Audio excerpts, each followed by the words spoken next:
Hi guys, it is Tuesday the 24th. It's not even 9 o'clock in the morning yet. I was up at 4:30 this morning. It's hard to sleep out here sometimes.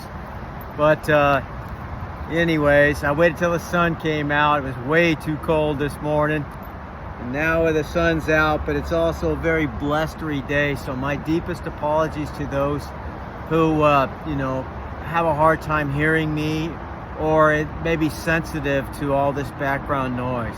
I understand, and I will get to a place where these will not be concerns any longer, but please just be patient with me in the meantime until my particular dark night of the soul journey is over. It's just the circumstances I've been dealt with, and I hope you'll understand. I'm not trying to punish you or irritate you or aggravate any sensitivities you may have to the noise and everything else. I understand. I do. Also, the questions that were posed already, I did try to address shortly. I'm not pleased with the post that I made because it's not my usual way of handling business, but it was raw. It was it's truthful. It's the way I really felt. And I did want to make sure that I did something for you since you did inquire. And for the other beautiful comments that I've gotten so far, truly appreciate that. Again, I know I'm a very young channel, and I'm just blown away by whatever participation I get so far. Runes is not something that a lot of people are all that familiar with or feel comfortable with, perhaps, or it's just a little bit different than sitting in front of a tarot reading. The tarot reading seems to be at times more of a personal type of a feeling that you get when you listen to that, and that's because this is not necessarily what the runes were created for, or I should say traditionally used for. As far as the creating of the runes and everything else, that's something that is supposed to be learned from the rune caster. There is nothing set in stone in this. We have tradition, like in any religion, for example, and we have the ancient writings on the subject matter at large, both from foreign perceptions as well as those who are actually dealing with it. Unfortunately, in terms of the latter, historically, many of the things that were probably written on the subject were written on materials that have since decayed over the thousands of years. They usually write on things such as bone, antlers, wood, and things like that that have a tendency to decay with time. So there's not a tremendous historical archive in reference to this, but we do have the poetic Eddas, that we have the Havamal and other texts which are purported to be the actual writings of Odin himself. That gives us some insights. And Odin was, in case you haven't heard the mythology behind it, the one who sacrificed himself to himself on the world tree for 9 days and nights, and in order to get the knowledge, the wisdom, and the magic of the runes. And as he was at death's doorway, so to speak, in and out between that reality and hell itself. And hell in their Norse mythology is not a place of torment. It's a place of it's a place of rest and reflection. Mostly, it's a dim place. I mean, it's not sunny and beautiful or anything like that. And it's Loki's daughter that rules over it. And half of her, presumably, is dead. The other half of her is alive, so to speak. So, and there's a lot of, meanings behind all of these subtleties that seem strange to us. But I don't have the time right now to get into all of that. I just wanted to give you a little bit of background on that.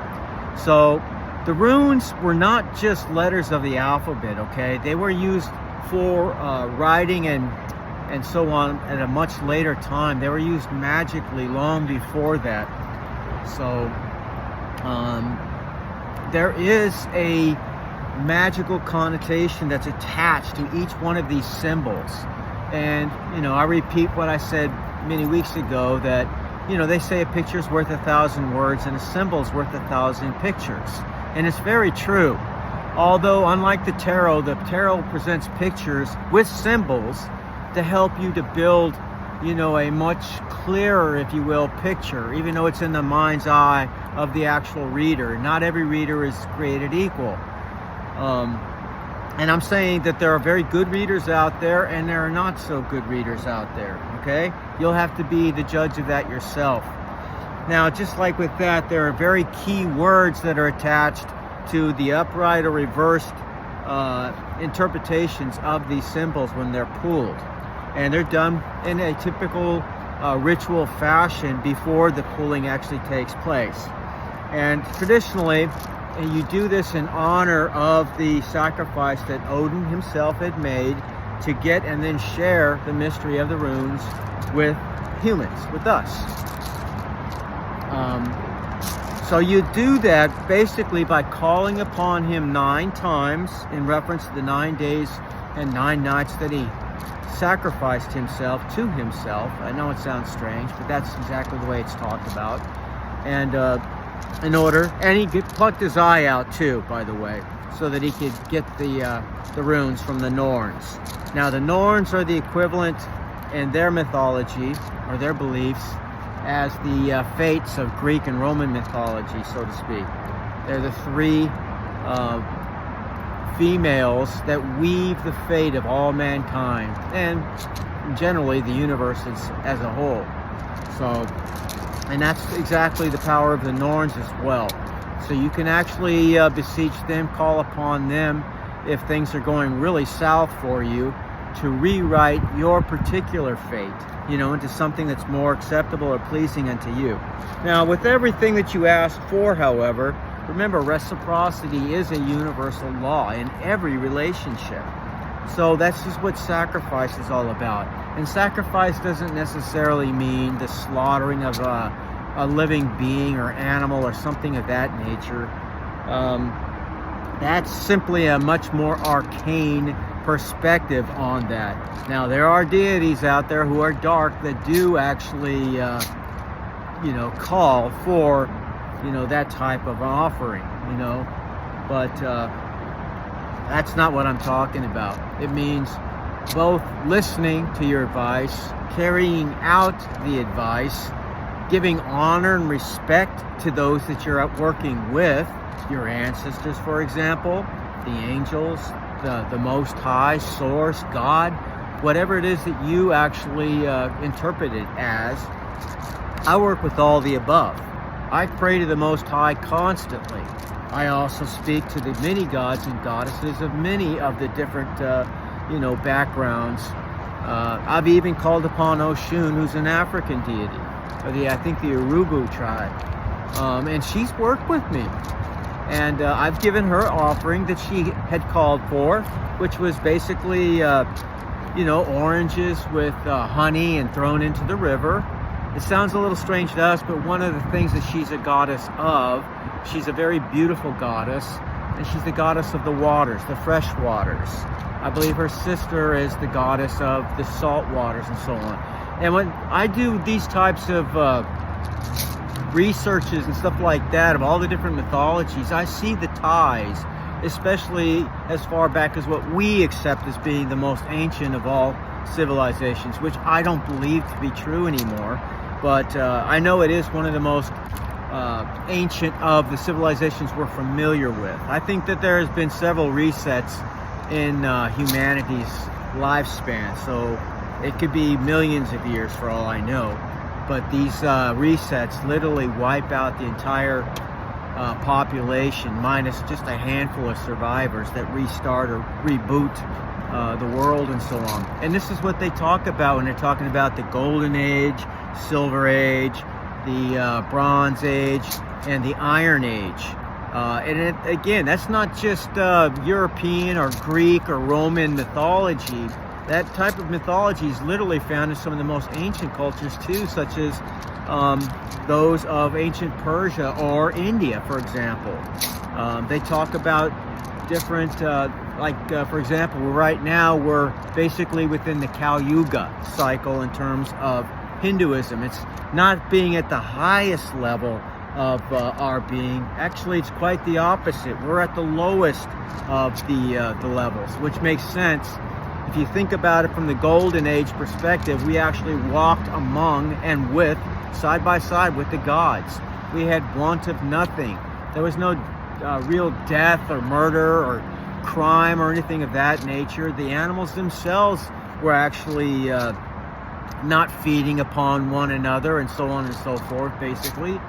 So it was a different time, you know. It was a time of growth, prosperity, peace, enlightenment, joy, companionship with the higher deities, where literally they were here among us. And then, of course, we de-evolved, not evolved, contrary to what modern scientists want us all to believe. They think technology is an example of our evolution.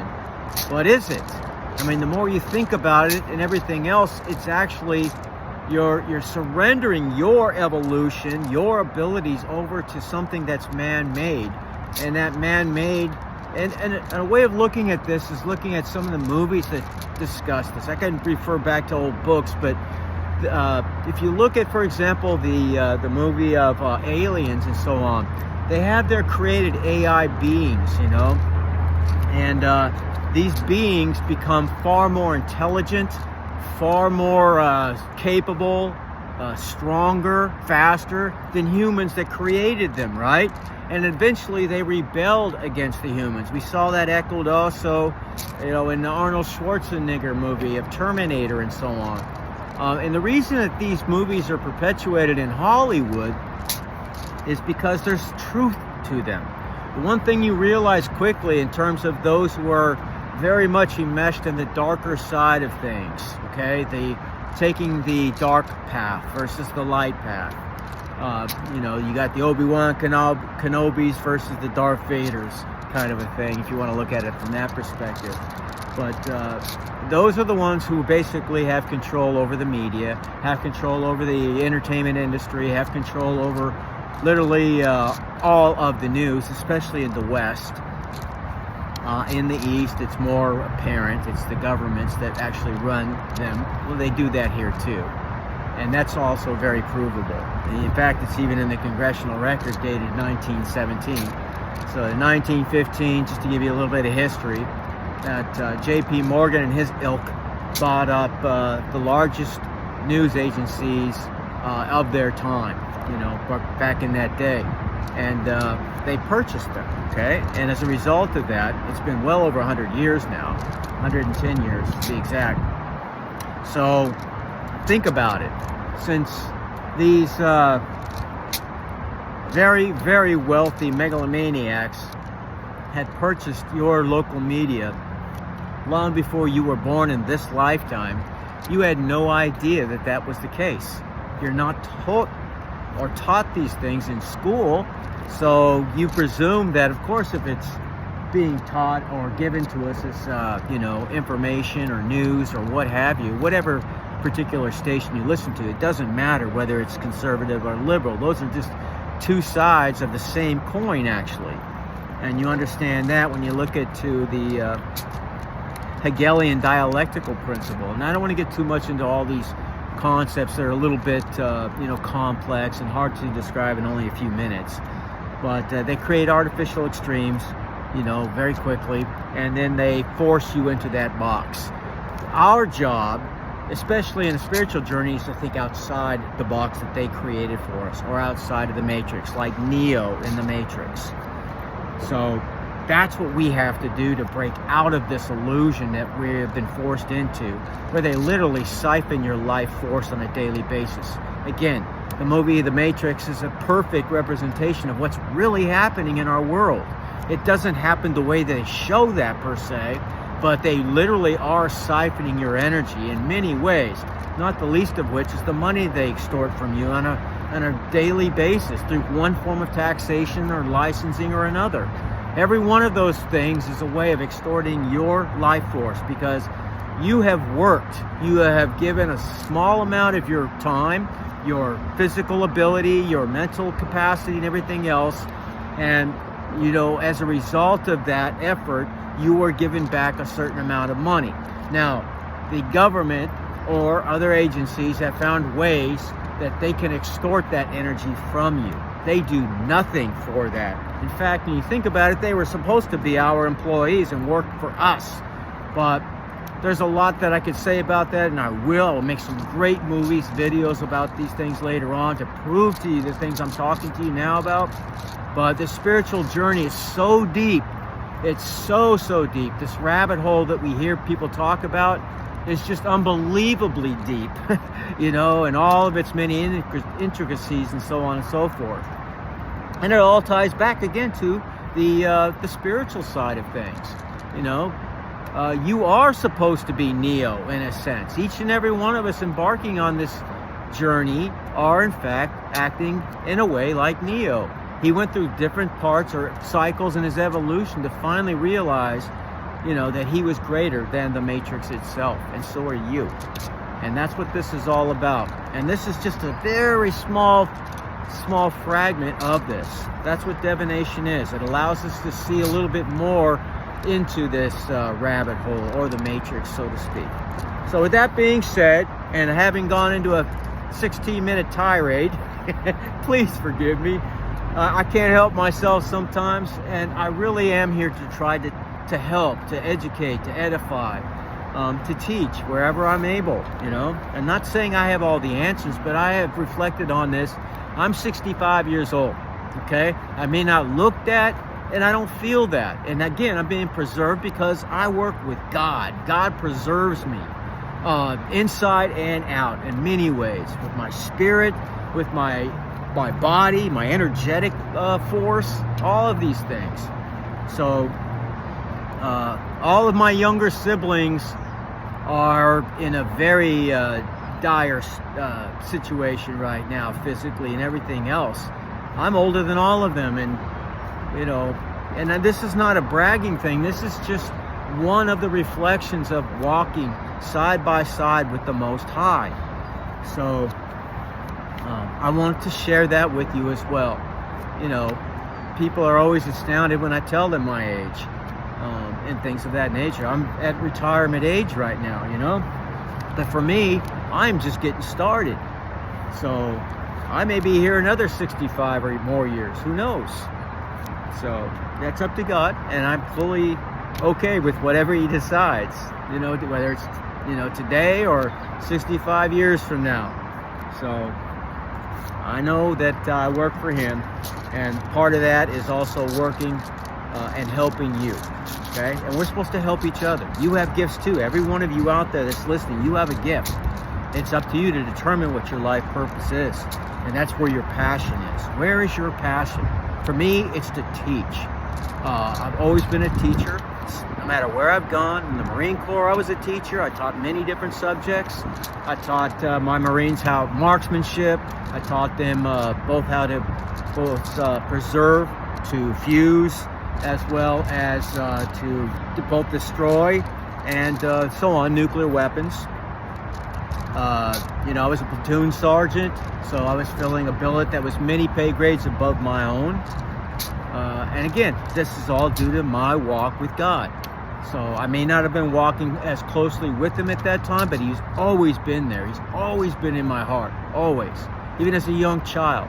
When everybody else was out playing, I was reading the Bible, or, you know, just trying to absorb whatever I could to enlighten me. All right, now I'm on a 20-minute tirade. I'm sorry. But anyways, we're going to get into the energy for today. I've talked enough, and I will make videos on all of these things as soon as, you know, my particular present situation is cleared up, okay? And for those who don't know, I'm currently going through a dark night of the soul. And you can look that up to see what that's all about. But anybody embarked on a spiritual journey, you're going to go through several of them. And it gets a little bit harder in each one. And at the same time, a little easier. because now you understand. And as hard as the situations are, you now know that there's a reason for what you're going through, okay? And it will help to edify you, make you stronger, better equipped in this world for the things that are coming down. And this world is changing, and it's changing so quickly right now. I strongly encourage you to take your spiritual journey very seriously, especially at this point.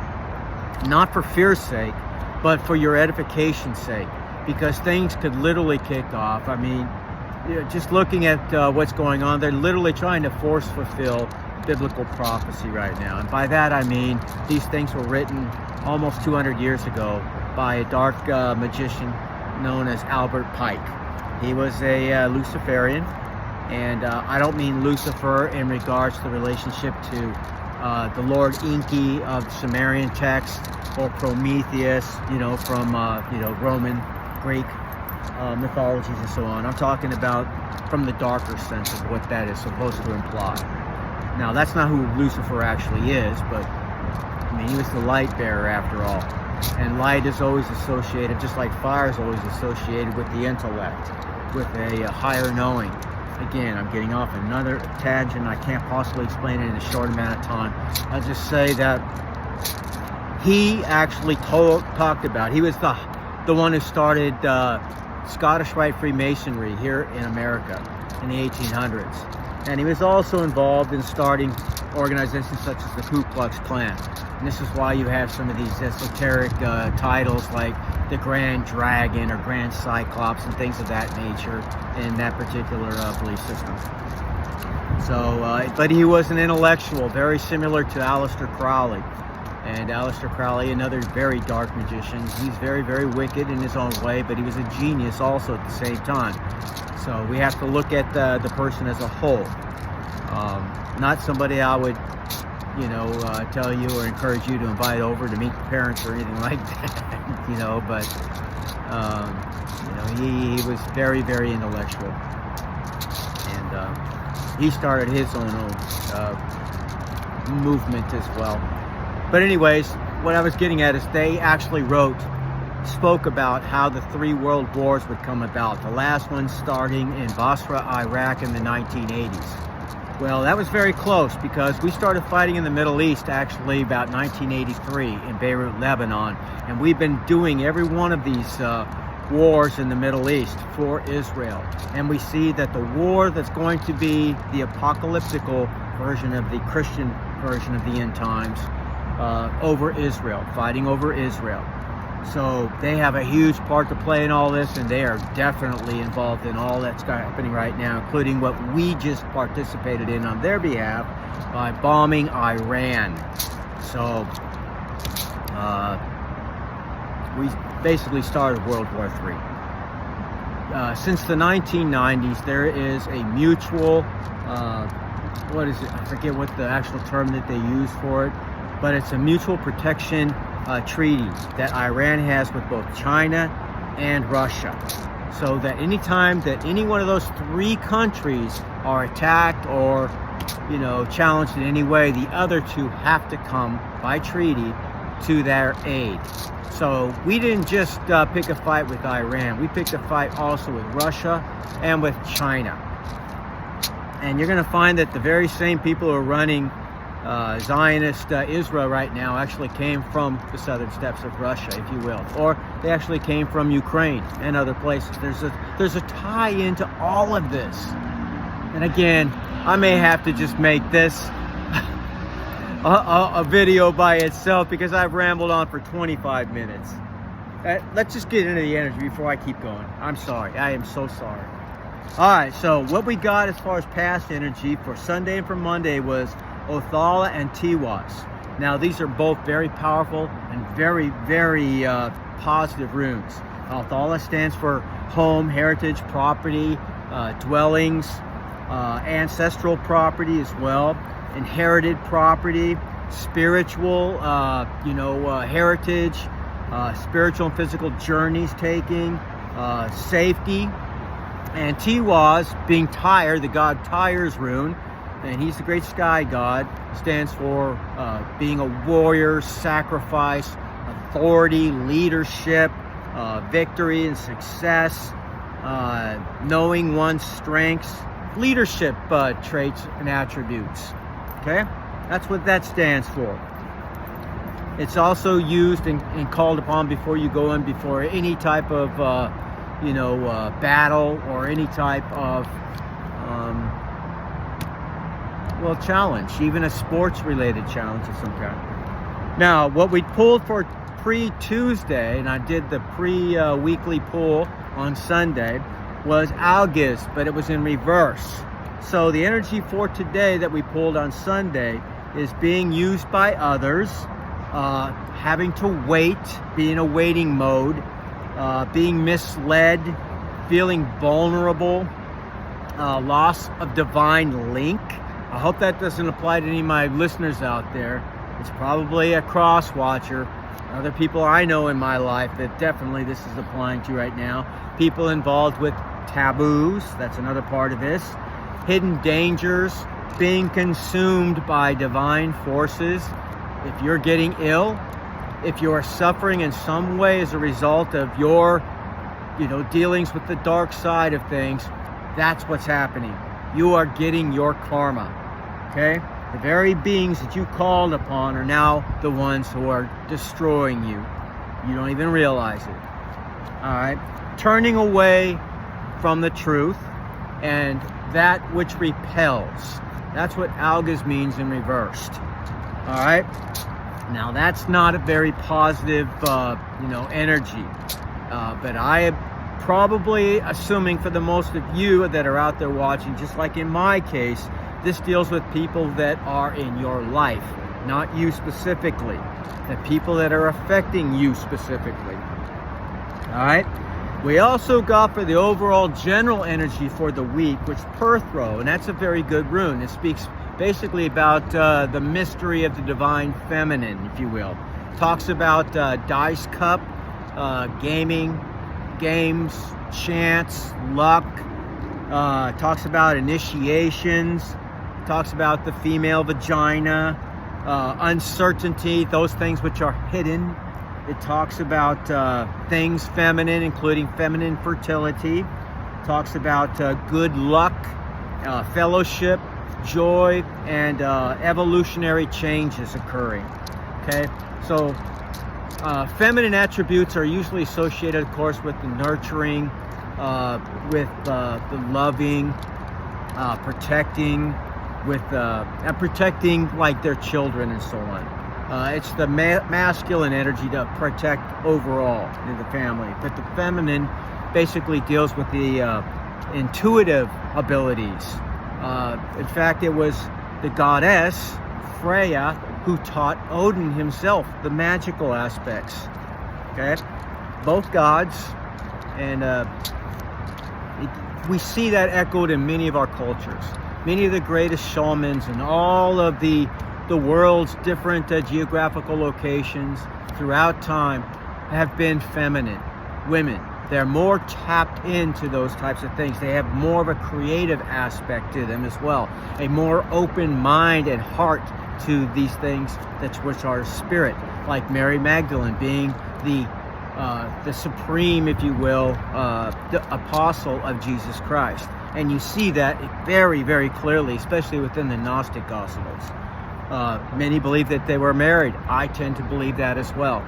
I believe, and there's even writings, even in India, about what could very, very possibly be Jesus and Mary in some time that they spent in India. Now, I know that defies the typical officially accepted storyline of his death and everything else, but I'm just studying very quickly another alternative possibility. And the Gnostics were very, very, you could say, they were the walkers of their faith, not the talkers of their faith. Constantine created what we call Christendom today. And, he did that by gathering a lot of the different, beliefs and groups together to decide which books that they were going to accept, which beliefs they were going to accept. but not because he was a Christian. He was anything but a Christian. He was just a good leader, and he knew that he couldn't overcome Christendom. They had tried. They had thrown many of them in the arenas and then watched them being devoured by animals or killed by gladiators and so on and so forth, but they didn't relent. They persisted. Okay? And so he knew he couldn't overcome them. They were growing regardless of his attempts. So instead he embraced them, and as a result of that, the so-called Catholic Church ended up emerging as a result of that. And again, I'm not cracking on anybody else's religious beliefs or faiths. I'm not. I'm just giving as quickly as I can in really 30 minutes. Damn it. Some insight into these things. Okay? So, anyway, so we have some very, very positive energy, but the pre-pool for today was algas. Now we're going to go ahead and look at what the actual energy for today is. Okay? Remember, we can always change our fate once we're armed, especially with the forces that are working behind the scenes that may be arrayed against us, so to speak, or at least they're present in our life, potentially. Those are potentialities, okay? They're not certainties. All right. Odin, Odin, Odin, Odin, Odin, Odin, Odin, Odin, Odin. And please give us a clear and concise reading for today from my collective. Today is Tuesday, the 24th of June. And thank you. All right. So let's get a energy for our present, please. Present energy, please, and thank you. Present energy, and thank you. What is the present energy? Okay. This one keeps coming back. Damn, every time. ISA. This pops up so much. I cannot resist the idea, the notion that we are being told this for a reason. Okay? And this is like the yin and yang rune in a sense. It lets us know that there are indeed obstacles and things of that nature that do happen in our life. And that does seem to go along with the algas in reverse, unfortunately. So it doesn't necessarily mean it's something negative. It can be positive as well. It's to remind you that no matter how things are in some ways, they could in fact actually be worse. And that's one of the definitions specifically for Hagles, which is the very same rune, or I'm sorry, is the same family, if you will. But it stands for things such as stasis, being frozen, frigidity, solid, focused, or need of focus, I should say, and the feeling of being frustrated. Again, you can be this way when you're dealing with a subject and you're trying to formulate some type of a solution in your mind. Your mind races and you try and you try and you just can't come to some kind of conclusion or answer to your dilemma. That's kind of what ISA is all about. Okay? All right, so what are some of the influences for that? What are some of the influences my collective needs to be aware of? And thank you. Okay? Okay, damn. Algas reversed. I just read to you what that was. That was the actual pull for today. And that's one of our influences.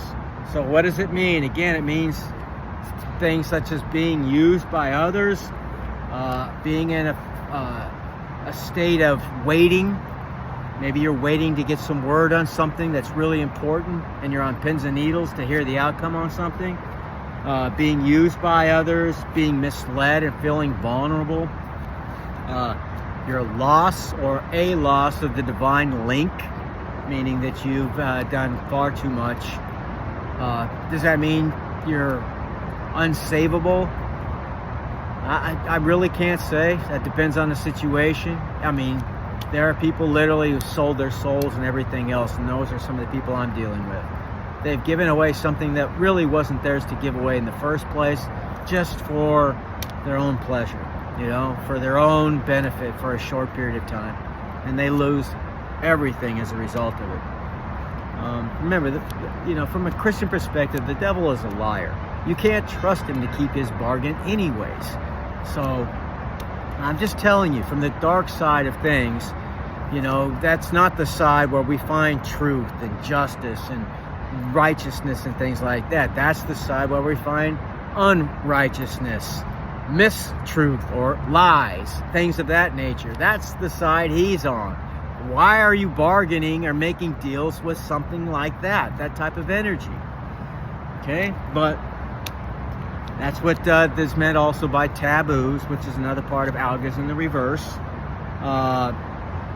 Again, being consumed by divine forces, you may actually have an incurable disease of some kind or some debilitating type of ailment where nothing works for you, constant pain, whatever. That could be as a result of your misdeeds. Doesn't always mean that. I'm not saying everybody that's going through this is done wrong. I'm just saying that God and being a being of light. Light is energy. You are an energetic being. If you are walking side by side with God, then more often than not, that's not going to be something that's going to probably be your current dilemma. Okay? So, I mean, he empowers me. He enables me to do the things that other people are able to do in their 20s and so on. You know, like I said, I'm 3 times older than that. So, I give him full credit for it. I know where it comes from. I look at everybody else in my family and I can see that. So, I mean, I've had a hard life. I have. You know, and I've survived 2 wars and everything else. So, anyway, that's algas. Walk with the Most High. Walk with Source. Walk with your ancestors. Walk with the light. That's what I'm talking about. All right. What's another influence, please, for the collective? Another influence for the collective, please. Thank you. Influence for the collective. Okay. Manas. Manas in the upright. Now, this stands for man, mankind, humanity,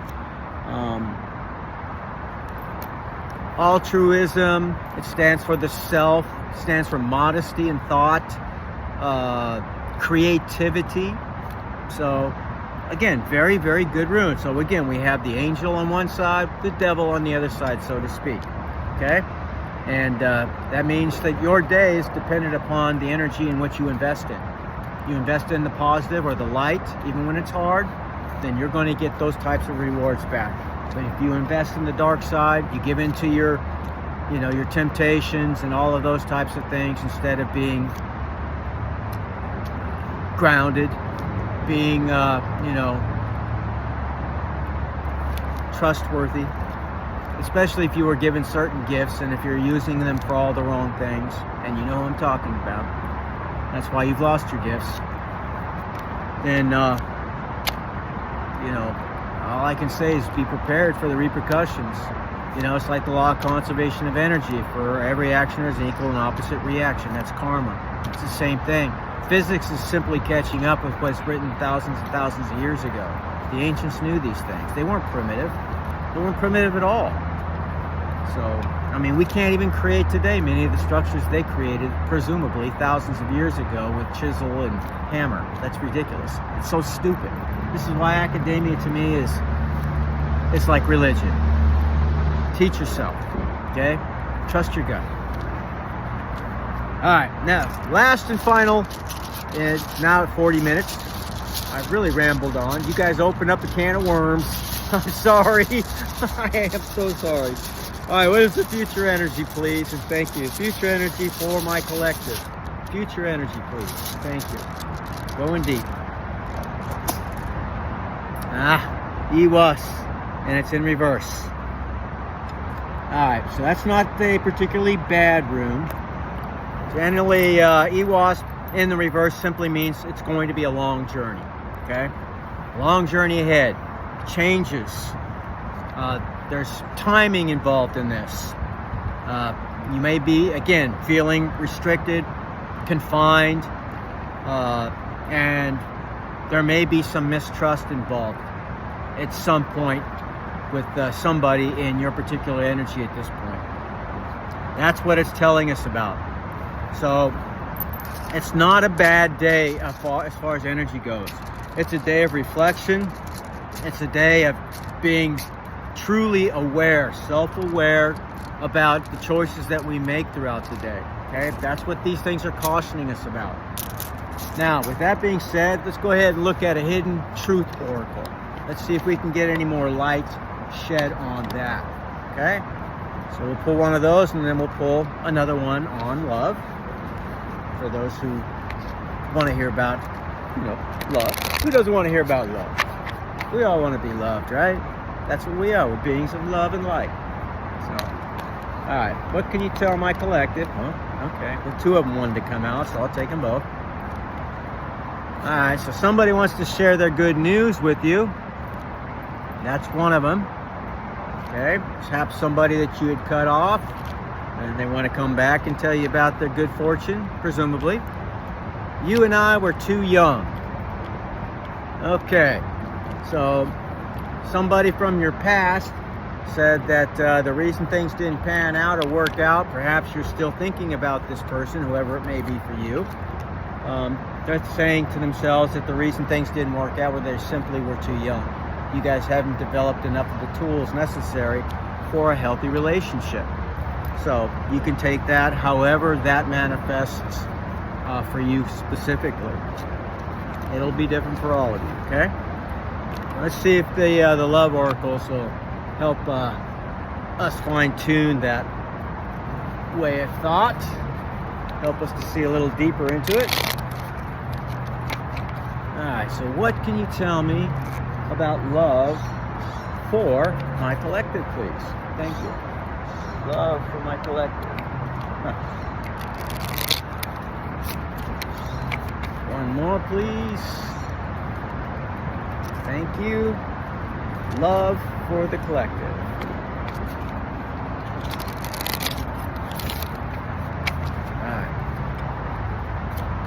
All right. Uh-oh. Well, seduction, flirtation, dating, hooking up. What's the other one say? I can't read it. It says, oh, temptation and third-party interference. Okay? Again, I know these things apply to me, and apparently they must apply to somebody else that's out there too. So, that being said, whoops, what happened to it? Yeah,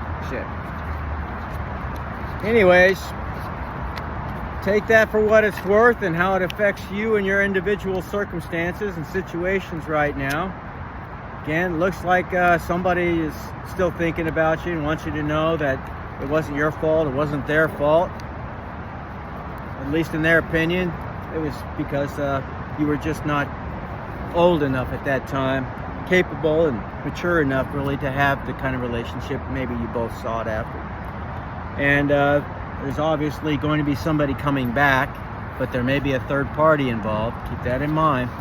It's going to try to seduce you and so on. Okay? Again, maybe that's what some of this negative energy is really all about that we're reading about today. It would make sense. So be careful with that. They may be the people that we're talking about. The devil himself comes as an angel of light, they say, right? So that's a whole other story. And I'm already at 45 minutes almost, so I can't wait to start making some of these videos, though. I really can't. So just bear with me in the meantime, please, you guys. I'll try not to ramble on so much.